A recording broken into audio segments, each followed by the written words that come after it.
प्रधानमंत्री मोदी हाल में ग्रीस के दौरे पर गए थे। ये दौरा कई मायनों में खास रहा। देश विदेश की मीडिया में चर्चा का मुद्दा भी बना। कारण एक तो ये दौरा बीते 40 साल में किया गया किसी भारतीय प्रधानमंत्री का पहला दौरा था, और दूसरा कारण रहे गौतम अडानी। आप सोच रहे होंगे इस मुद्दे में गौतम अडानी, चलिए समझते हैं इस मुद्दे को।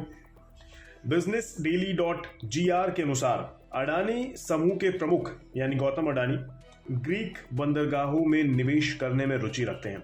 जी हाँ, सही सुन रहे हैं आप। मुख्य रूप से कावला बंदरगाह और दूसरा वोलोस बंदरगाह पर गौतम अडानी की नजरें हैं। जाहिर है प्रधानमंत्री मोदी से नजदीकियां यहां गौतम अडानी के काम आ सकती हैं।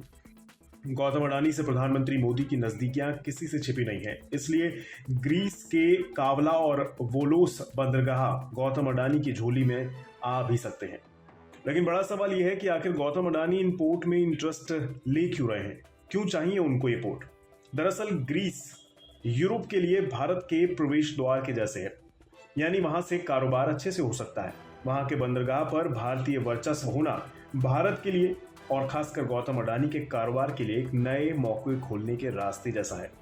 अब जाहिर है एजियान यानी वहां के समुद्री तटों में एक बंदरगाह का अधिग्रहण करना इस दिशा में महत्वपूर्ण कदम साबित हो सकता है। इससे न केवल गौतम अडानी को फायदा होगा बल्कि भारत को भी होगा। दूसरी ओर अगर देखें तो ग्रीस भारत के साथ अपने रिश्तों को मजबूत करना चाहता है।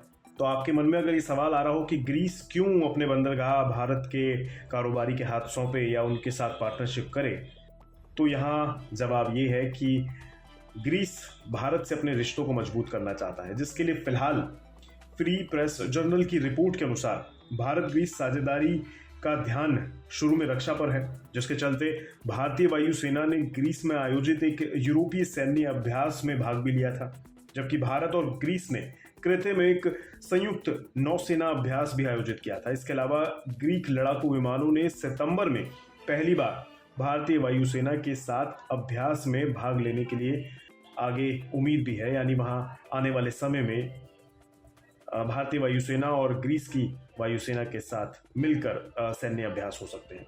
इस सारे मुद्दे से एक बात तो साफ होती है कि भारत और ग्रीस के रिश्तों के साथ प्रधानमंत्री मोदी और गौतम अडानी के रिश्ते भी इस ग्रीस दौरे का केंद्र रहे हैं।